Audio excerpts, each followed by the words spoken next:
جس طرح کے دیگر اور کئی ایک روایات جو ہیں ان سے بھی اس بات کا ثبوت ملتا ہے، اس لیے احتیاط کرنا بہتر ہے۔ جی، اس کے بعد آگے ہے داڑھی کا خلال۔ تو داڑھی کے خلال کے حوالے سے بھی آپ صلی اللہ علیہ وآلہ وسلم کا عمل جو ہے وہ ہمارے سامنے ہے۔ وعن عثمان رضی اللہ عنہ ان النبی صلی اللہ علیہ وسلم کان یخلل لحیتہ فی الوضوء۔ سیدنا عثمان رضی اللہ تعالی عنہ، یعنی یہ حدیث جو ہے یہ بھی حضرت عثمان رضی اللہ تعالی عنہ سے ہی ثابت ہے۔ تو پیچھے جو انہوں نے ایک لمبی حدیث کے اندر وضو کا جو طریقہ بتایا تھا وہاں پر داڑھی کے خلال کا تذکرہ نہیں تھا، تو یہ حدیث بھی چونکہ حضرت عثمان رضی اللہ تعالیٰ عنہ سے ثابت ہے، لہذا حافظ ابن حجر رحمہ اللہ انہی کی روایت کو ہی لے آئے ہیں، اور یہ صحیح حدیث ہے۔ تو حضرت عثمان رضی اللہ تعالیٰ عنہ سے مروی ہے ان النبی صلی اللہ علیہ وسلم، بے شک نبی کریم صلی اللہ علیہ وآلہ وسلم کان یخلل، آپ خلال کیا کرتے تھے، لحیتہ، اپنی داڑھی کا، فی الوضوء، وضو میں۔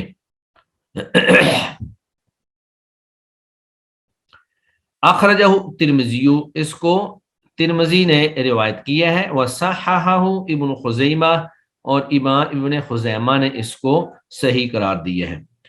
تو وضو کے دوران داڑھی کا خلال کرنا، اس کا طریقہ یہ ہے کہ انگلیاں گیلی کر کے ان کو داڑھی کے بالکل جہاں پر جڑ ہے وہاں پہ لگایا جائے، یعنی کہ جو جلد ہے جلد تک پانی کو پہنچانے کی کوشش کی جائے۔ تو اصل مقصد جلد تک پانی پہنچانا ہے، باقی اگر داڑھی لمبی ہے اور داڑھی کو باقی پانی نہیں لگتا ہے تو اس کی ضرورت بھی نہیں ہے۔ جلد میں اگر پانی پہنچ گیا تو آپ کا خلال جو ہے وہ مکمل ہو گیا، اور یہ خلال کرنا مستحب ہے، فرض یا واجب نہیں ہے۔ تو وضو میں داڑھی، اس حدیث سے جو نقطے ہمیں محسوس ہوتے ہیں وہ یہ ہے کہ وضو کے دوران داڑھی کا خلال کرنا مستحب عمل ہے، اور پھر خلال میں جڑوں تک پانی پہنچانا فرض ہے، لہذا پوری داڑھی کو دھونا یا بھگونا یہ تقاضا نہیں ہے۔ اور پھر اس میں انسان کے جو آنکھوں کے اوپر بمیں ہیں یا پلکیں ہیں ان کا چونکہ تذکرہ نہیں ہے، لہذا ان کے لیے الگ سے جڑوں تک پانی پہنچانا یہ ضرورت نہیں ہے۔ عموماً یہ بال ایسے ہوتے ہیں کہ جب آپ منہ دھوتے ہیں تو منہ پہ اچھا خاصا پانی جو ہے وہ لگایا جاتا ہے، تو اس پانی سے وہ ان کی جلد تک پانی پہنچ جاتا ہے۔ لیکن اگر پانی نہ بھی پہنچے تو ان کو الگ سے مسح کرنے یا ان کا الگ سے خلال کرنے کی ضرورت نہیں ہے۔ دوسرا ایک نقطہ یہ بھی بیان کیا گیا ہے کہ اگر داڑھی جو ہے وہ بہت ہلکی ہو اور انسان کے جسم کی کھال جو ہے وہ نیچے سے نظر آ رہی ہو، اور آپ جب منہ دھوئیں تو خود بخود ہی پانی جو ہے وہ نیچے تک چلا جائے، ایسے ہی کہ جیسے ایک شخص کی داڑھی ہے ہی نہیں، یا بعض لوگوں کی داڑھی بالکل جو ہے بہت ہی ہلکی ہوتی ہے اور نیچے سے جلد جو ہے وہ واضح نظر آ رہی ہوتی ہے، تو پھر ایسے شخص کے لیے بالوں کا یعنی کہ داڑھی کا خلال کرنا مستحب ہے، ضروری نہیں ہے۔ جی، اسی طرح وضو میں اعضائے وضو کو ملنے کا حکم ہے کہ جب آپ نے اعضائے وضو کو دھونا ہے تو ان کو اچھی طرح سے مل کر جو ہے وہ آپ دھوئیں گے۔ تو 38 نمبر حدیث جو ہے وہ سیدنا عبداللہ بن زید رضی اللہ تعالیٰ عنہ سے ثابت ہے، وعن عبد اللہ بن زید قال ان النبی صلی اللہ علیہ وآلہ وسلم اوتیا بثلثی مد فجعل يدلك ذراعيه اخرجه احمد وصححه ابن خزیمہ۔ تو عبداللہ بن زید رضی اللہ تعالی عنہ سے معروف ہے کہ ان النبی صلی اللہ علیہ وآلہ وسلم، بے شک نبی کریم صلی اللہ علیہ وسلم کی خدمت میں اوتیا لایا گیا، بثلثی مد، ایک مد کا 2/3، ایک مد کا 2/3 پانی جو ہے وہ آپ صلی اللہ علیہ وسلم کے پاس لایا گیا۔ تو ایک مد کا 2/3 پانی جو ہے وہ تقریباً 600 گرام بنتا ہے، یعنی آدھا کلو گرام سے کچھ زیادہ۔ فجعلا، پس آپ صلی اللہ علیہ وسلم شروع ہوئے، یدلکو، ملنے لگے، اچھی طرح سے ملنے لگے، ذراعیہ، اپنے دونوں بازوؤں کو۔ تو آپ نے یہاں پہ اگرچہ بازوؤں کو ملنے کا تذکرہ ہے، لیکن پورے جتنے بھی جسم کے اعضاء ہیں جن کو دھویا جائے گا ان کو مل مل کر اور اچھی طرح سے دھویا جائے گا، تاکہ کوئی بھی حصہ جو ہے وہ خشک نہ رہ جائے۔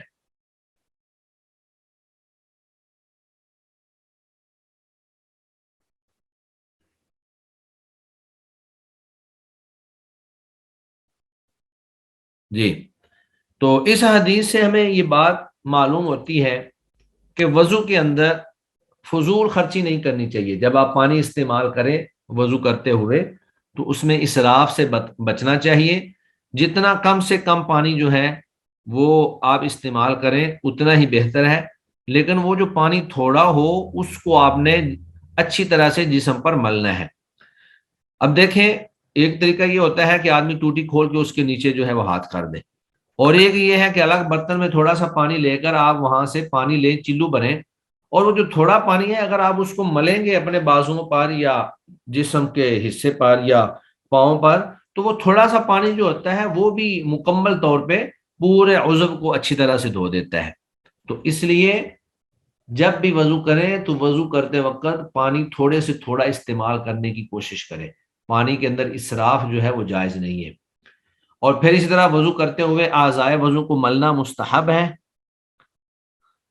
اور اگر پانی زیادہ موجود ہو تو بھی پانی زیادہ ہونے کے باوجود بھی مل کر اعضاء کو دھونا یہ آپ صلی اللہ علیہ وسلم کی سنت ہے۔ یہ نہیں ہے کہ اگر پانی زیادہ مقدار میں آپ کے پاس موجود ہے تو پھر آپ نہ ملیں، بلکہ پھر بھی آپ کو ملنا چاہیے، کیونکہ ملنا جو ہے یہ بذات خود آپ صلی اللہ علیہ وسلم کی سنت ہے۔ اس کے بعد آگے ہے سر اور کانوں پر مسح کرنے کا طریقہ اور دونوں کا حکم۔ سر پر کیسے مسح کیا جائے گا اور کانوں کا مسح جو ہے وہ کیسے کیا جائے گا۔ وعنہ، اور انہی سے ہی یعنی عبداللہ بن زید سے ہی روایت ہے، انہ رأى النبی صلی اللہ علیہ وسلم، کہ بے شک انہوں نے دیکھا نبی کریم صلی اللہ علیہ وسلم کو، یاخذ، پانی لیتے ہوئے، لأذنیہ، اپنے دونوں کانوں کے لیے، ماء، پانی، خلاف الماء، علاوہ اس پانی کے، الذی اخذہ، جو آپ نے لیا تھا، لرأسہ، اپنے سر کے لیے، یعنی کہ آپ صلی اللہ علیہ وآلہ وسلم نے جو پانی سر کا مسح کرنے کے لیے لیا تھا اس کے علاوہ جو ہے وہ آپ نے پانی لیا اور اپنے کانوں کا مسح کیا۔ تو اس سے یہ بات ہمارے سامنے آتی ہے کہ سر کا مسح جو ہے وہ الگ پانی سے کیا جائے گا، اور جب آپ نے کانوں کا مسح کرنا ہے تو اس کے لیے الگ سے آپ نے پانی لینا ہے۔ بہرحال یہ ایک اختلافی مسئلہ ہے۔ امام شافعی رحمہ اللہ، ان کی رائے یہی ہے کہ کانوں کے مسح کے لیے نیا پانی لینا چاہیے اسی حدیث کی بنیاد پر، جبکہ دیگر کئی ایک ائمہ جو ہیں وہ کہتے ہیں کہ سر جو ہے، کان بھی سر کا حصہ ہے، تو جب کان جو ہے وہ سر کا حصہ ہے، لہذا ایک ہی دفعہ جو آپ نے پانی لے لیا اس سے آپ سر کا مسح بھی کر سکتے ہیں اور اس سے آپ کانوں کا مسح بھی کر سکتے ہیں۔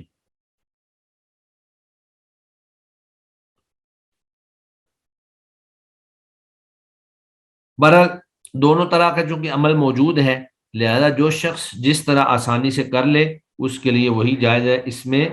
وسعت رکھنی چاہیے اور اس کے اندر کسی بھی ایک موقف کے اوپر جو ہے سختی نہیں کرنی چاہیے۔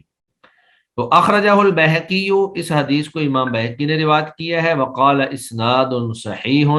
اور کہا ہے کہ اس کی سند جو ہے وہ صحیح ہے، وصححہ الترمذی ایضا، اور اس کو امام ترمذی نے بھی صحیح کہا ہے، وَهُوَ عِنْدَ مُسْلِمٍ مِنْ هَذَا الْوَجْهِ بِلَفْظٍ، اور یہ روایت امام مسلم میں ان الفاظ کے ساتھ بھی آئی ہے، اور وہ کیا ہے کہ وہ مسح، کہ آپ صلی اللہ علیہ وآلہ وسلم نے مسح کیا، براسہ، اپنے